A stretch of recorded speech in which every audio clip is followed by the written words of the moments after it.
नमस्कार विद्यार्थी मित्रों और दर्शक मित्रों, आज हम जिस विषय पर बात कर रहे हैं वो विषय है हिंदी भाषा का उद्भव और विकास। हिंदी भाषा के उद्भव और विकास पर बात करने से पहले एक भाषा की सर्वसामान्य परिभाषा पर हम नजर डाल दें। भाषा यादृच्छिक, रूढ़, उच्चरित व संकेत प्रणाली है जिसके माध्यम से समाज विशेष के लोग विचार विनिमय, सहयोग और विचारों का आदान प्रदान करते हैं। यादृच्छिक का मतलब होता है शब्द और अर्थ में कोई तर्कसंगत अर्थ नहीं होता है। उदाहरण के लिए अगर हम ये कहें कि पानी को पानी ही क्यों, तो उसके पीछे कोई तर्क नहीं है। इसीलिए आप देखते हैं कि पानी के लिए अलग अलग भाषा में अलग अलग शब्द हैं। जैसे संस्कृत में जल कहा जाता है, फारसी में आब है, अंग्रेजी में वाटर है। तो इसको कहते हैं यादृच्छिकता। यादृच्छिकता के साथ साथ भाषा की दूसरी विशेषता है वो ये है कि वो मानव उच्चारण अवयवों से उच्चरित होती है और उसकी एक निश्चित प्रणाली है, संरचनात्मक व्यवस्था है। प्रत्येक भाषा की अपनी संरचनात्मक व्यवस्था है। जैसे अंग्रेजी भाषा की अपनी संरचनात्मक व्यवस्था है, ठीक उसी प्रकार हिंदी भाषा की अपनी संरचनात्मक व्यवस्था है। भाषा की दृष्टि से एक दूसरी महत्वपूर्ण बात यह है कि भाषा प्रयोग से भाषा का विकास होता है और भाषा परिवर्तनशील होती है। उदाहरण से अगर इस बात को मैं आपको समझाऊं तो प्राचीन समय में संस्कृत भाषा काफी लोकप्रिय और साहित्यिक भाषा रही है, लेकिन आज इस भाषा का प्रयोग नहीं रहा है। फिर भी उदाहरण के तौर पर हम देख सकते हैं कि केरल का माथुर नामक एक इलाका है, वहां भी आज कुछ भाषाभाषी लोग संस्कृत भाषा का प्रयोग कर रहे हैं और उस रूप में आज भी संस्कृत भाषा जो है लोक प्रचलन में है। इसके साथ साथ एक उदाहरण एक विज्ञापन का भी लिया जा सकता है। जैसे हीरो होंडा के विज्ञापन से आप लोग परिचित होंगे। उसका एक वाक्य है, संस्कृत वाक्य, मार्गः अवरुद्धः अस्ति प्रतिगम्यताम, मार्ग में अवरोध है, लौट जाओ। तो ये विज्ञापन भी संस्कृत भाषा का होने के बावजूद भी एक प्रदेश विशेष के प्रचलन में होने के कारण काफी लोकप्रिय रहा है। हिंदी भाषा के उद्भव और विकास की हम बात करें तो आप सब जानते हैं कि हिंदी भाषा के विविध रूप अपभ्रंश से पनपे हैं। अपभ्रंश को समझने के लिए भारतीय आर्य भाषाओं के विकास क्रम को समझना बहुत जरूरी है। स्क्रीन पर आप देख सकते हैं भारतीय आर्य भाषाओं के विकास क्रम को रखा गया है। जैसे संस्कृत से आप देखेंगे प्राचीन भारतीय आर्य भाषा काल, संस्कृत जिसका समय 1500 ईस्वी सन पूर्व से 500 ईस्वी सन पूर्व तक का है। फिर पाली, प्राकृत और अपभ्रंश उन्हें मध्यकालीन भारतीय आर्य भाषा के अंतर्गत रखा जाता है और उसका समय जो है 500 ईस्वी सन पूर्व से 1000 ईस्वी सन। और उन्हीं अपभ्रंश से आधुनिक भारतीय आर्य भाषाएं जैसे कि सिंधी, गुजराती, पंजाबी, ब्रज, अवधी आदि का उद्भव और विकास हुआ है। भारतीय आर्य भाषा की अंतिम कड़ी और आधुनिक भारतीय आर्य भाषाओं की जननी है। हिंदी भी उन्हीं में से एक है। संस्कृत भाषा जो है उसके दो रूप उस समय प्रचलन में थे, वैदिक संस्कृत और लौकिक संस्कृत। प्राचीन संस्कृत में वेदों की रचना हुई, इसलिए इस युग की भाषा को वैदिक संस्कृत की संज्ञा दी गई। इस युग में संस्कृत संभवतः बोलचाल की भाषा थी क्योंकि इसमें प्रयोगों में विविधता मिलती है। वैदिक संस्कृत जन भाषा ही थी, उसमें वेद, ब्राह्मण ग्रंथ, आरण्यक और उपनिषदों की रचना हुई है। उसके साथ साथ एक उसके बाद की जो अवस्था है वो संस्कृत की अवस्था है, क्योंकि पाणिनि ने संस्कृत को व्याकरणबद्ध किया और उसके बाद अष्टाध्यायी नामक उनका व्याकरण ग्रंथ जो लिखा गया और उसमें संस्कृत भाषा को नियमों में बांधा और उसी समय से लौकिक संस्कृत का समय माना जाता है। लौकिक संस्कृत में जो साहित्य, इस युग में जो साहित्य रचना हुई है उसमें भारत के विद्वानों ने साहित्य रचना की है। जैसे कि रामायण, महाभारत, नीति कथाएं जो हैं, पंचतंत्र, हितोपदेश, बृहत कथा आदि की रचना इस संस्कृत भाषा में हुई है। गद्य साहित्य के अंतर्गत बात करें तो 10 कुमार चरित, वासव दत्ता, हर्ष चरित, और काव्यों में कादम्बरी, कालिदास का ऋतुसंहार, कुमार संभव, मेघदूत, नाटकों में मालविकाग्निमित्र, विक्रम और वश्य और अभिज्ञान शाकुंतलम आदि को देखा जाता है। इसके साथ साथ भारवी, माघ और श्री हर्ष कुमारदास जैसे रचनाकारों ने भी किरार तर्जुनीय, शिशुपाल वध, नैषध चरित, जानकी हरण आदि रचनाएं की हैं। उसके बाद का जो समय है वो मध्यकालीन भारतीय आर्य भाषा, और मध्यकालीन भारतीय आर्य भाषा की पहली कड़ी जो है वो पाली है। ईस्वी सन 500 से लेकर ईस्वी सन 1000 तक के समय को पाली भारतीय भाषाओं के संदर्भ में मध्य युग कहा जाता है। इस युग में पाली, प्राकृत आदि भाषाएं जो है जन भाषा या बोलचाल के रूप में अस्तित्व में आई। ये आम जनभाषाएं थी और आम जनभाषा से ही इन सारे रूप जो हैं वो पनपे हैं। इन भाषाओं को भाषा वैज्ञानिकों ने इस रूप में प्रस्तुत किया है। प्रथम प्राकृत का समय जो है वो 500 ईस्वी सन पूर्व से 1 ईस्वी सन तक का है। द्वितीय प्राकृत जो है वो 1 ईस्वी सन से 500 ईस्वी सन तक का है, और तृतीय प्राकृत का जो समय है वो 500 ईस्वी सन से 1000 ईस्वी सन तक का समय है। इन विद्वानों ने इस भाषा को प्राकृत भाषा कहा है, और उन्होंने ये माना है कि इन प्राकृत यानी कि जो जन सामान्य में उस समय जो प्रचलित थी उन्हीं भाषाओं से ये रूप विकसे हैं, और उससे फिर पाली भाषा, प्राकृत भाषा और अपभ्रंश भाषा के रूप में रखा गया है।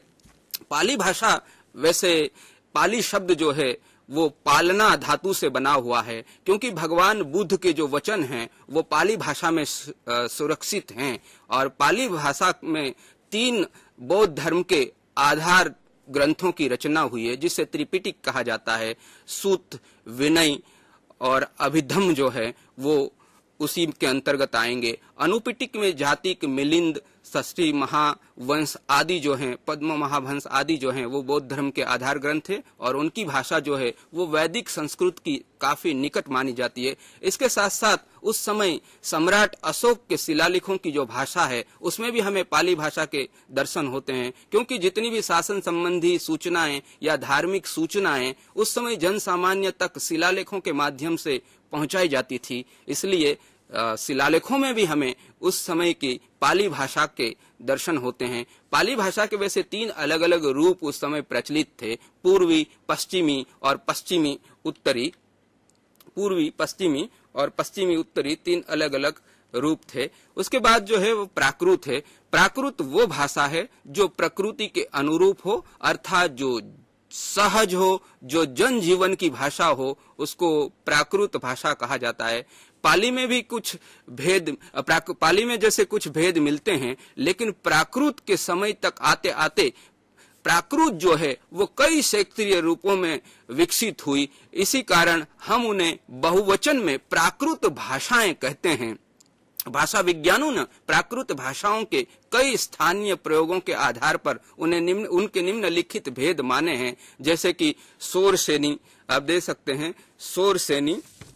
शोरसेनी के बाद दूसरा रूप है पैसाची, महाराष्ट्री, मागधी और अर्धमागधी को देखा जाता है। प्राकृत भाषा की कुछ विशेषताएं हैं, जैसे शब्दार्थ का महाप्राण व्यंजन ह में बदल जाता है। जैसे मेहो से आप मेघ ले सकते हैं, मुंह से आप मुखम हुआ, और न का विकास जो है वो अण में हुआ है। जैसे अणारम से आप ले सकते हैं नगरम। शब्द मध्य के व्यंजन जो है वो लुप्त हो गया। काम से कृतम, करते, क्रिया, मो, मृत, रा, राजा, ये आप देख सकते हैं। उसके बाद की जो अवस्था है वो अपभ्रंश भाषा की अवस्था है। अपभ्रंश का अर्थ है भ्रष्ट, विकृत अथवा अशुद्ध, यानी कि जो भाषा सामान्य मानदंड से गिरी हुई होती थी। अपभ्रंश शब्द का अर्थ आमतौर पर विद्वान अपभ्रष्ट या बिगड़ी हुई भाषा लेते हैं। इस भाषा के कई और भी शब्द हैं, जैसे अपभ्रंश, अवहंस, अवहट, अपभ्रष्ट, ये सारे शब्द लिए जाते हैं, और ये बोलचाल की भाषा यानी देश भाषा मानी जाती है। प्रत्येक युग में एक साहित्यिक भाषा होती है, और साहित्यिक भाषा के समानांतर कई जन भाषाएं जो हैं वो बोली के रूप में विकसित होती है। और जब तक भाषा में रचनात्मक क्षमता होती है तब तक कि जब तक वो जन सामान्य से जुड़ी रहती है, जैसे ही वो जन जीवन के स्पंदनों से और अनुभव से हटकर एक वर्ग विशेष तक सीमित हो जाती है, वो भाषा जड़ हो जाती है और फिर भाषा की सृजनात्मक प्रतिभा जो है वो नए अनुभवों को व्यक्त करने के लिए एक नई भाषा के रूप में विकसित होती है। ये देखा जा सकता है। अपभ्रंश साहित्य जो है, अपभ्रंश साहित्य के अंतर्गत आप जैनियों के पुराण में जैसे पुष्पदंत का महापुराण, शालिभद्र सूली का बाहुबली रास, चरित काव्यों में आप देख सकते हैं कि स्वयंभू का पवम चरियु, पुष्पदंत का नागकुमार चरित, जोइंदु का परमात्मा प्रकाश योग स्तर तथा रामसी का पाहुड़ा दोहा जो है उसको भी आप देख सकते हैं। इतना ही नहीं, उस समय में बौद्ध और सिद्ध कवियों की जो रहस्य संबंधी रचनाएं और सरापा का दोहा कोश जो है उसे भी यहाँ देखा जा सकता है। हिंदी साहित्य के आदिकाल की कई सारी रचनाएं जो हैं वो अपभ्रंश भाषा में हैं। रासो साहित्य में अब्दुल रहमान का संदेश रासक जो है वो भी अपभ्रंश भाषा में है। आधुनिक भारतीय आर्य भाषाओं का विकास फिर अपभ्रंश से हुआ है। विभिन्न क्षेत्रीय अपभ्रंशों से आधुनिक भारतीय आर्य भाषाएं विकसित हुई है, जिनको मोटे रूप से इस प्रकार प्रस्तुत किया जाता है। जैसे कि आप इस स्लाइड को आप देख सकते हैं। आधुनिक भारतीय आर्य भाषा में पश्चिमी हिंदी सौर सेनी से विकसित हुई है और सौर सेनी जो है वो सूर प्रदेश की भाषा है। काव्य रचना में ब्रज भाषा का सर्वाधिक आदर रहा। यही कारण है कि गुजरात के भुज काठियावाड़ में ब्रज भाषा की पाठशाला 18वीं शताब्दी में स्थापित हो गई। इस अपभ्रंश का क्षेत्र सर्वाधिक विस्तृत था। भरत मुनि ने अपने नाट्य शास्त्र में भी इसका विशेष उल्लेख किया है। अन्य भाषाएं और उपभाषाएं भी ब्रज भाषा से सीधा संबंध रखती हैं और इसी सौर सेनी से पश्चिमी हिंदी के अंतर्गत ब्रज भाषा कन्नौजी, बुंदेली, खड़ी बोली, बांगरू, हरियाणवी आदि भाषाओं का उद्भव हुआ है। राजस्थानी के अंतर्गत देखें तो पश्चिमी राजस्थानी मारवाड़ी, पूर्वी राजस्थानी जो है वो मेवाती जयपुरी, उत्तरी राजस्थानी मेवाती, दक्षिणी राजस्थानी मालवी, पहाड़ी के अंतर्गत पश्चिमी पहाड़ी, हिमाचल, कुमाऊनी, गढ़वाली। अपभ्रंश का एक दूसरा रूप है पैसाची, जो कश्मीर के आसपास का इलाका माना जाता है और उससे जो भाषाएं निकली वो लहंदा, और लहंदा से पंजाबी की भाषाएं जो हैं, ब्राचड अपभ्रंश से सिंधी भाषा का उद्भव हुआ है। इसी प्रकार महाराष्ट्रीय अपभ्रंश से मराठी, और महाराष्ट्रीय अपभ्रंश के संदर्भ में बाबू श्याम सुंदर दास के अनुसार महाराष्ट्री उस समय की समस्त बृहत्तर राष्ट्र की भाषा थी, न कि सिर्फ एक प्रदेश विशेष महाराष्ट्र तक सीमित थी। गाहा सत्सई या गाथा सप्तसती जो है वो उसकी रचना जो है वो महाराष्ट्रीय अपभ्रंश में ही हुई है, ऐसा माना जाता है। मागधी जो है वो मगध क्षेत्र की भाषा है और मागधी से बंगला, उड़िया, असमी, बिहारी आदि बोलियां और उपभाषाएं जो हैं विकसित हुई है।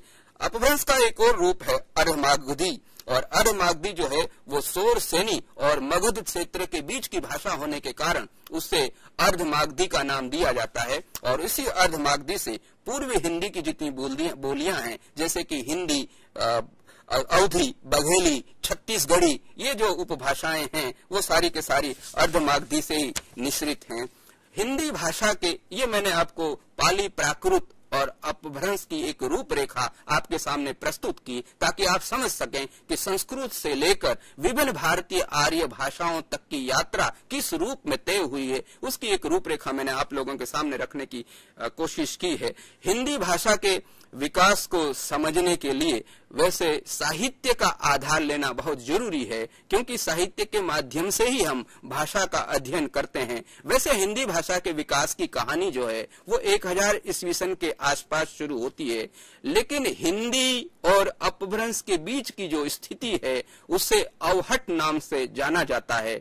अवहट वो पुरानी हिंदी है, जैसे चंद्रधर शर्मा गुलेरी जी ने उसके लिए पुरानी हिंदी शब्द का प्रयोग किया है। वो ऐसी हिंदी है कि जिसमें वो ऐसी अपभ्रंश है कि जिसमें हिंदी के कुछ तत्व देखने को मिलते हैं। विद्वानों ने इस भाषा को पहचानने के लिए 2-3 बातों पर जोर दिया है, जैसे कि दीर्घीकरण,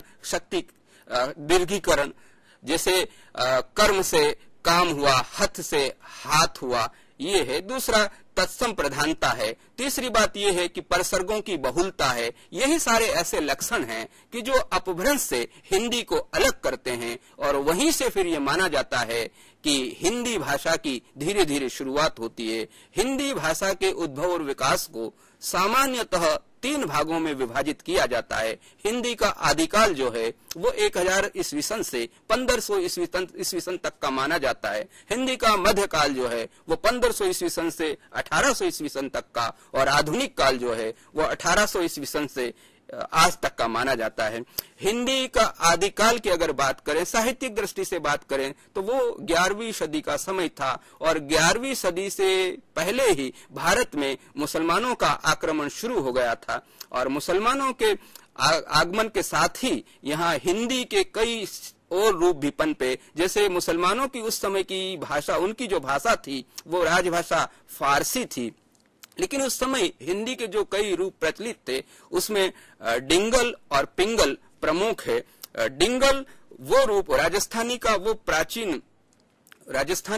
प्राचीन रूप है कि जिसमें वीर गाथाएं लिखी गई, और वीर गाथाओं में जो बोलियां हैं उसको डिंगल कहा जाता है। और उसी समय मध्यवर्ती क्षेत्र में जो साहित्यिक ब्रज भाषा में रचनाएं की जाती थी उससे पिंगल कहा जाता है। आदिकालीन साहित्य को अगर आप देखें तो आदिकालीन साहित्य में जैन, बुद्ध, सिद्ध आदि ने जो भी रचनाएं की हैं वो सारी के सारी उस समय की हिंदी या उस समय आदिकालीन हिंदी की परिचय देती हैं। जैन कवि सोमप्रभ सूरी का कविता का एक उदाहरण है जिससे आप समझ सकते हैं। इस उदाहरण को मैं आपको स्क्रीन पर दिखाने की कोशिश करूंगा ताकि आप समझ सकें अच्छी तरह। स्क्रीन पर शायद माफ कीजिएगा नहीं आ रहा है, लेकिन उदाहरण जो है सोमप्रभ सूरी का वो ये है। रावण जायऊ जही दिए ही दह मुंह एक शरीरू चिंता विय तयई जननी कौजू पिया वहे खिरू।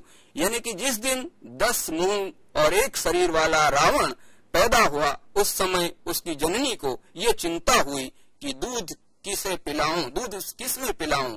नाथ पंथियों की भाषा की अगर बात करें तो आप जानते हैं कि सिद्धों की एक शाखा वज्रयान, और वज्रयान से ही नाथ पंथ का विकास गोरखनाथ ने किया। और नाथ पंथियों की भाषा में भी हमें प्राचीन और पश्चिमी खड़ी बोलियों का मिश्रित रूप देखने को मिलता है। गोरखनाथ की भाषा का एक उदाहरण जो है वो आप लोगों की टीवी स्क्रीन पर देखने को मिलेगा। टीवी स्क्रीन पर शायद नहीं, तकनीकी खामी की वजह से नहीं दिख रहा है, लेकिन वो उदाहरण इस प्रकार का है जो मैं आपके सामने रखता हूँ। हसीबा बोलीबा रंग काम क्रोध न करीबा संग, हसीबा बोलीबा गाईबा गीत ढीढ़ी करी राशि अपना चित। हंसो खेलो रंगरेली मनाओ किंतु काम क्रोध का संग कभी न करो। हंसो खेलो गीत गाओ पर अपने चित को दृढ़ करो। हिंदी के प्राचीन रूप को विकास की ओर ले जाने में रासो साहित्य का भी बड़ा महत्वपूर्ण योगदान है, और रासो के 2 महत्वपूर्ण ग्रंथों का मैं यहाँ उल्लेख करना चाहूंगा, बिसलदेव रासो और पृथ्वीराज रासो। बिसलदेव रासो में डिंगल और पिंगल दोनों भाषाओं के रूप देखे जा सकते हैं, और दूसरी तरफ पृथ्वीराज रासो में भी हिंदी, राजस्थानी मिश्रित हिंदी, कहीं ब्रज भाषा के रूप तो कहीं विकृत अपभ्रंश भाषा के रूप देखने को मिलते हैं। उदाहरण के रूप में एक उदाहरण है पृथ्वीराज रासो से ही लिया गया है, और वो पृथ्वीराज रासो का उदाहरण जो है वो इस प्रकार से है। छत्तीय हथ धरंत नयनन चाहिए। पृथ्वीराज की छाती पर जैसे ही दासी ने हाथ रखा तो उसने नेत्र खोलकर उसकी ओर देखे। जगनिक का आलाखंड जो है वो भी भाषा की दृष्टि से विशेष उल्लेखनीय है, क्योंकि उस समय हिंदी भाषी प्रदेश में आला काफी लोकप्रिय था और आला गाया जाता था, जिसमें आला और उदल 2 सरदारों की युद्ध और वीरता का वर्णन है। उससे एक उदाहरण मैं आप लोगों के सम्मुख रखता हूं कि पैदल के संग पैदल भिड़ी गए और अस्वारन से अस्वारन, होदा के संग होदा मिल गए, हाथी न अड़ो दांत से दांत। एक तीसरी शैली उस समय थी जिसको हिंदवी के नाम से जाना जाता है, और अमीर खुसरो ने हिंदवी में अपने मनोरंजन प्रधान साहित्य की रचनाएं की और बड़ी ही सरल, स्वाभाविक और बोलचाल की भाषा के रूप में हिंदवी को रखा। और हिंदवी जो है उस समय जन सामान्य के बीच प्रचलित भाषा थी, क्योंकि मुसलमानों का भी आगमन हो चुका था और मुसलमानों के आगमन से फारसी के साथ उसके स्थानीय बोलियों के प्रभाव के स्वरूप एक नई भाषा विकसित हुई, जो आगे चलकर खड़ी बोली के रूप में विकसित हुई। और अमीर खुसरो की भाषा में हमें इस खड़ी बोली प्राचीन रूप के दर्शन होते हैं। उनके दो शखून का एक उदाहरण आपके सामने रखूं, जैसे सितार क्यों न बजा, औरत क्यों न नाही, क्योंकि पर्दा न था। और एक पहली जो बहुत ही प्रचलित है, एक थाल मोती से भरा, सबके सिर पर औंधा धरा, थाली सबके सिर पर फिरे, मोती उससे एक न गिरे। और ये पहली का उत्तर है आकाश। और 14वीं शताब्दी में मुल्ला दाऊद सूफी परंपरा के प्रथम कवि माने जाते हैं और उनकी एक महत्वपूर्ण रचना जो है वो है चंदायन। और चंदायन में, इस ग्रंथ में अवधी, भोजपुरी, ब्रज और खड़ी बोली का मिश्रण जो है देखने को मिलता है। चंदायन की भाषा से एक उदाहरण मैं आप लोगों के सामने प्रस्तुत करूंगा, जैसे जेही ही चोट लागी सोई जाने, कई लोरी कई चंदा रानी, सुखी न जान दुख काहू केरा, जाने सोई परई जेही बेरा, प्रेम आंच जेही हियरे लागई, नींद जाई तपी तपी निसी जा गई, सात सागर जल बरसी ही आई, प्रेम आगी कैसू न बुझाही। दक्षिणी हिंदी एक अन्य रूप है, वो खड़ी बोली का वो रूप है जिसमें एक और ब्रज भाषा तथा फारसी के शब्दों का बाहुल्य है, तो दूसरी तरफ दक्षिण भारत की जितनी भी भाषाएं हैं उन भाषाओं का मिश्रण है और ऐसी भाषा को दक्षिणी हिंदी नाम दिया गया है। उसके बाद का जो समय है वो हिंदी का मध्यकाल माना जाता है। और मध्यकाल में आप जानते हैं कि मध्यकाल की एक महत्वपूर्ण घटना जो है वो है दक्षिण भारत से भक्ति का उत्तर भारत में आना। भक्ति द्राविड उपजी लायो रामानंद, प्रगट कियो सप्तदीप नौ खंड। इस उक्ति से आप सभी लोग अच्छी तरह परिचित हैं। और उस समय के जितने भी कवि जो हैं, भक्त कवि हैं, उन्होंने अपनी स्निग्ध वाणी द्वारा लोगों के हृदय में भक्ति का संचार किया। और उस समय के अलग अलग भक्ति धाराओं के जो कवि हैं उसमें सूर, तुलसी, जायसी, मीर, कबीर आदि भक्ति काल के वो चमकते सितारे हैं कि जिन्होंने उस समय की भाषा में अपने साहित्य को प्रस्तुत किया।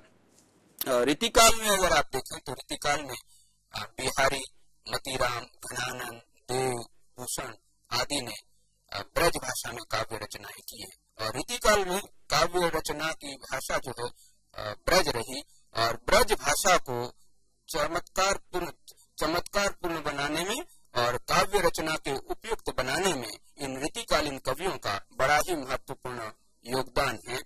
मध्यकाल की एक और अन्य महत्वपूर्ण घटना की ओर अगर संकेत किया जाए तो वो घटना ये है कि इस युग में खड़ी बोली गद्य के विकास के कुछ प्रारंभिक संकेत जो है वो हमें देखने को मिलते हैं। और खड़ी बोली गद्य के विकास का प्रथम सोपान, जिसका सूत्रपात जो है वो 1500 ईस्वी सन के लगभग किसी अज्ञात कवि द्वारा रचित कुतुब शतक नामक काव्य, उस पर लिखे वार्तिक तिलक और औरंगजेब के लगभग समकालीन स्वामी प्राणनाथ और उनकी शिष्यों की रचनाओं में, और 1742 में राम प्रसाद निरंजनी के एक ग्रंथ जिसका नाम है भाषा योग वशिष्ठ से होता है। कुतुब शतक के वार्तिक तिलक की भाषा जो है वो बिल्कुल दक्षिणी हिंदी जैसी दिखाई देती है। उसका एक उदाहरण है, जैसे तब 1100 आदमी कुतुबुद्दीन नवल पास रसे, तब 1100 आदमी कुतुबुद्दीन नवल पास रसे, तिसमें 500 बूढ़ी, तीनों के हाथ 500 सोवन लठी, छिया से छड़ीदार सोने की छड़ी लिए रहो। ये उदाहरण कुतुब शतक के वार्तिक तिलक की भाषा से आपके सम्मुख रखा है। प्रणामी संप्रदाय के स्वामी प्राणनाथ जी जो हैं, उन्होंने 1678 में एक गद्य रचना लिखी जिसका नाम था शेख मिराजी का किस्सा। और शेख मिराजी का किस्सा में उस समय की प्रचलित हिंदी के स्वरूप का पता लगाया जा सकता है। एक उदाहरण जैसे मैं आप लोगों के सामने रखूं तो इस उदाहरण से आप समझ सकेंगे कि तब उलमाओं ने जवाब दिया कि आखिरी जमाने में यानी कयामत के दौरे में जाहिर होएगे। तब हम मुसलमानों ने पूछा कि आखिर कब होएगी? तब उन उलमाओं ने कहा कि आखिर के दिन आए। नामदेव, ज्ञानेश्वर, एकनाथ, तुकाराम, कबीर आदि की संतों की वाणी में भी उस समय हमें विशुद्ध बोली के रूपों के झलक देखने को मिलती है। कबीर जो हैं वो कबीर लिखते हैं कि संस्कृत कबीरा कुपजल भाखा बहता नीर। संस्कृत कबीरा कुपजल भाखा बहता नीर, क्योंकि सामान्यतः हम कबीर की भाषा में स्थानीय शब्दों के प्रयोग को लेकर हम उससे खींचड़ी भाषा की संज्ञा देते हैं, लेकिन कबीर उस समय पूरे सतर्क थे। उन्होंने उसी भाषा में, यानी कि उस समय जन सामान्य के बीच जो भाषा प्रचलित थी जिसको उन्होंने भाखा कहा, और उसी भाखा में उन्होंने अपनी बात रखी, और इसीलिए उन्होंने कहा कि संस्कृत जो है वो कूप जल के समान है और भाखा जो है वो तो बहता नीर है।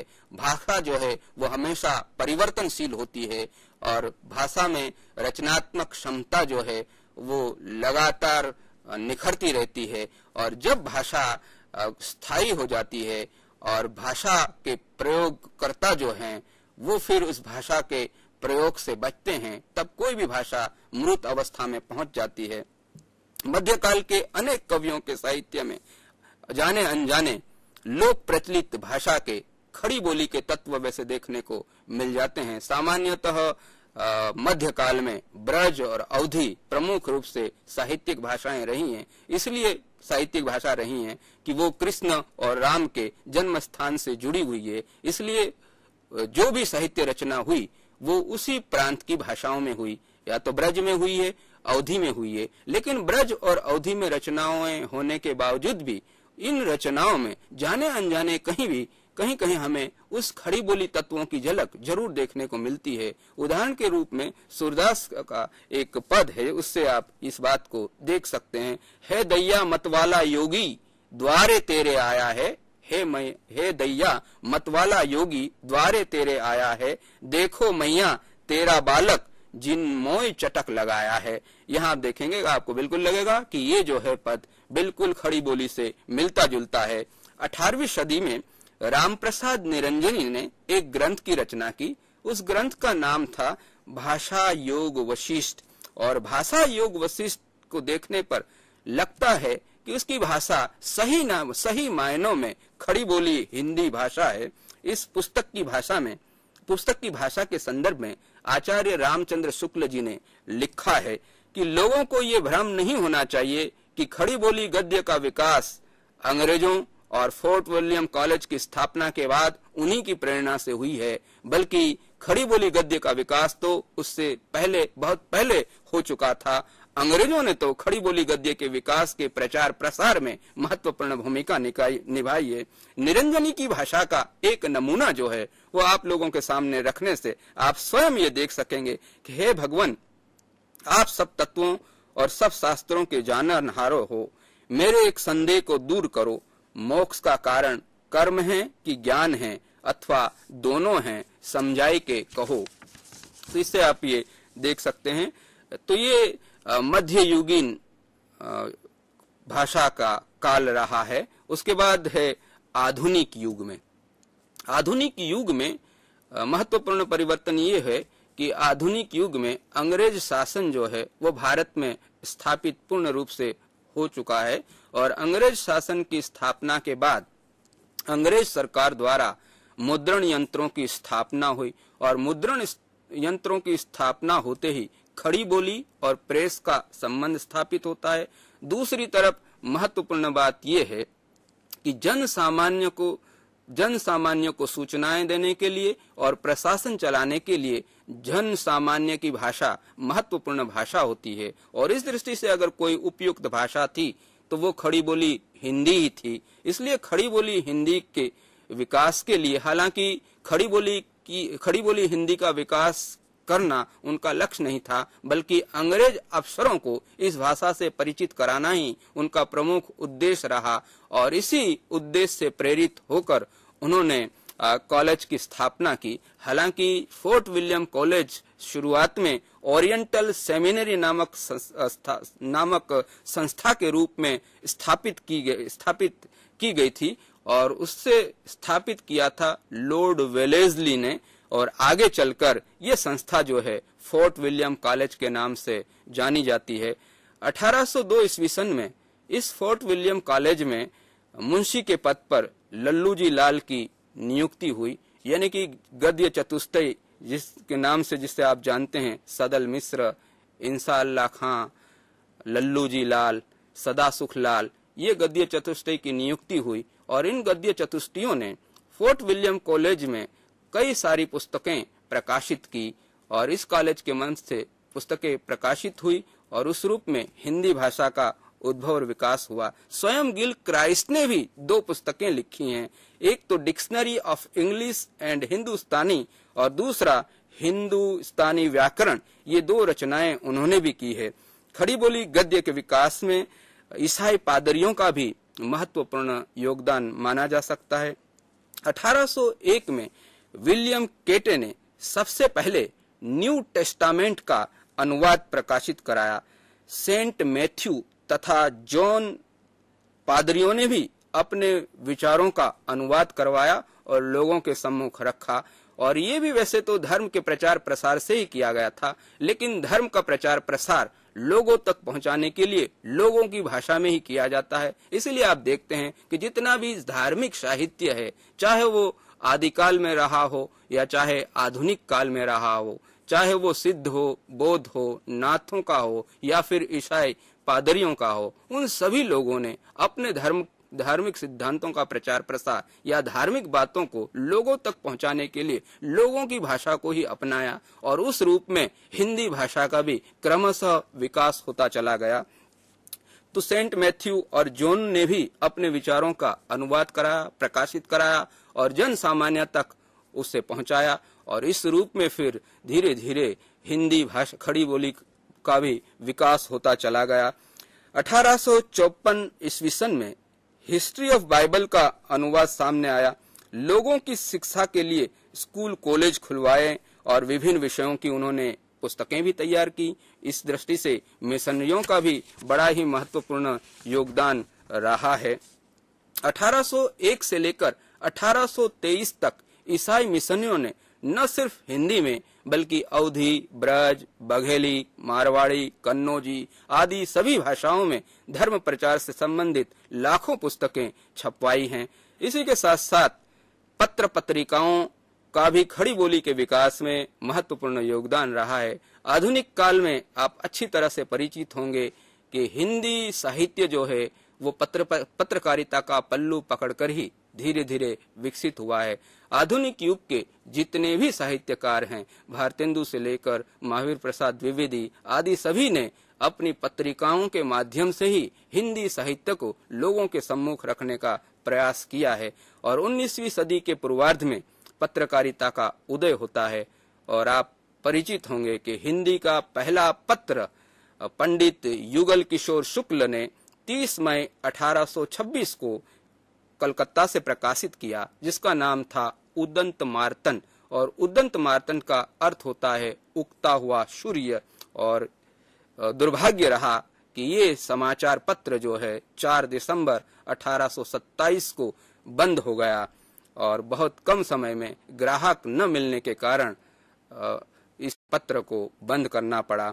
और उसके बाद 9 मई 1829 को बंगदूत, 1864 में प्रजामित्र और 1844 में शिव प्रसाद सितारे हिंद का बनारस अखबार हिंदी के विकास में महत्वपूर्ण स्थान रखते हैं। 1854 में समाचार सुधावर्षण नामक पत्र जो है वो प्रकाशित हुआ और इस पत्र की कुछ पंक्तियां जो हैं वो आप लोगों के सामने उद्धृत है।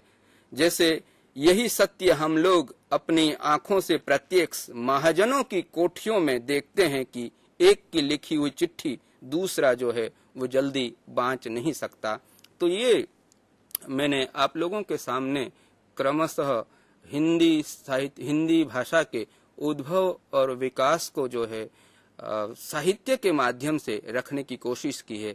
आमतौर पर हिंदी भाषा के उद्भव विकास को जो है पुस्तकों में जो है वो व्याकरणिक दृष्टि से और शब्द भंडार की दृष्टि से रखने की कोशिश की गई है, लेकिन जब तक हिंदी भाषा के उद्भव विकास को साहित्य के धरातल के माध्यम से सामने नहीं रखा जाता, तब तक विद्यार्थियों की समझ में भी नहीं आता कि हिंदी भाषा का उद्भव और विकास क्रमशः कैसे हुआ है। और आधुनिक युग में आधुनिक साहित्यकारों ने हिंदी भाषा को संवारने में और निखारने में बड़ी महत्वपूर्ण भूमिका निभाई है। और हिंदी भाषा को व्याकरण सम्मत बनाने में जिस विद्वान की महत्वपूर्ण भूमिका रही है वो है आचार्य महावीर प्रसाद द्विवेदी। आचार्य महावीर प्रसाद द्विवेदी ने सरस्वती पत्रिका के माध्यम से हिंदी भाषा को व्याकरण सम्मत बनाया और एक व्यवस्थित खड़ी बोली आज साहित्यिक हिंदी के रूप में हम सब के सामने है। और आधुनिक हिंदी भाषा जो है, आधुनिक खड़ी बोली जो है, आज तो वैसे काफी समृद्ध हो गई है और वही खड़ी बोली हिंदी भाषा के रूप में आज पनपी है। और हिंदी भाषा के कई प्रयोजनमूलक रूप जो हैं वो भी निखरे हैं। कल तक तो ये था कि हिंदी भाषा सिर्फ बोलचाल के स्तर पर और सिर्फ साहित्यिक क्षेत्र तक ही सीमित रही थी। आज उन सभी क्षेत्रों में कि जहाँ जहाँ अंग्रेजी की गति थी, उन सभी क्षेत्रों में हिंदी ने अपने पैर जमाने शुरू किए हैं और हिंदी जो है वो एक स्वतंत्र भाषा के रूप में निखरती चली गई है। चाहे वो विज्ञापन हो, चाहे बाजार भाव हो, चाहे तकनीकी हिंदी हो, चाहे समाचार पत्रों की हिंदी हो, सभी में हिंदी भाषा जो है। और इसीलिए हिंदी की पारिभाषिक शब्दावली जो है वो भी विकसित हुई है और केंद्र सरकार की ओर से भी हिंदी भाषा के विकास के लिए समय समय पर अलग अलग प्रावधान किए गए हैं और उसके माध्यम से हिंदी भाषा को विकसित करने का निरंतर प्रयास होता रहा है। अंग्रेजों के संपर्क में आने के कारण हिंदी अंग्रेजी से भी प्रभावित हुई है। उससे पहले और आमतौर पर यह होता है कि जो राजभाषा होती है वो राजभाषा लोगों के आकर्षण का केंद्र रहती है। इसलिए आकर्षण का केंद्र रहती है कि राजभाषा के साथ आजीविका जुड़ी हुई होती है। तो जिस समय फारसी राजभाषा थी उस समय फारसी से लोग प्रभावित थे और हिंदी भी फारसी से प्रभावित हुई। हिंदी की वाक्य रचना पर भी फारसी का प्रभाव देखा जा सकता है। इतना ही नहीं, हिंदी के शब्द भंडार में भी आप अरबी, फारसी, तुर्की शब्दों का बाहुल्य देख सकते हैं। और दूसरी तरफ जैसे अंग्रेजों की शासन स्थापना के बाद अंग्रेजी से भी हिंदी भाषा जो है वो प्रभावित हुई है और अंग्रेजी के कई सारे शब्द जो हैं वो हिंदी ने ग्रहण किए हैं। और इतना ही नहीं, एक ध्वनि जो है आफिस बाल जैसे आप शब्द प्रयोग करते हैं तो ये आ और ओ के बीच की जो ध्वनि है आफिस बाल आदि में जो प्रयोग किया जाता है वो भी हमने अंग्रेजी भाषा से ली है।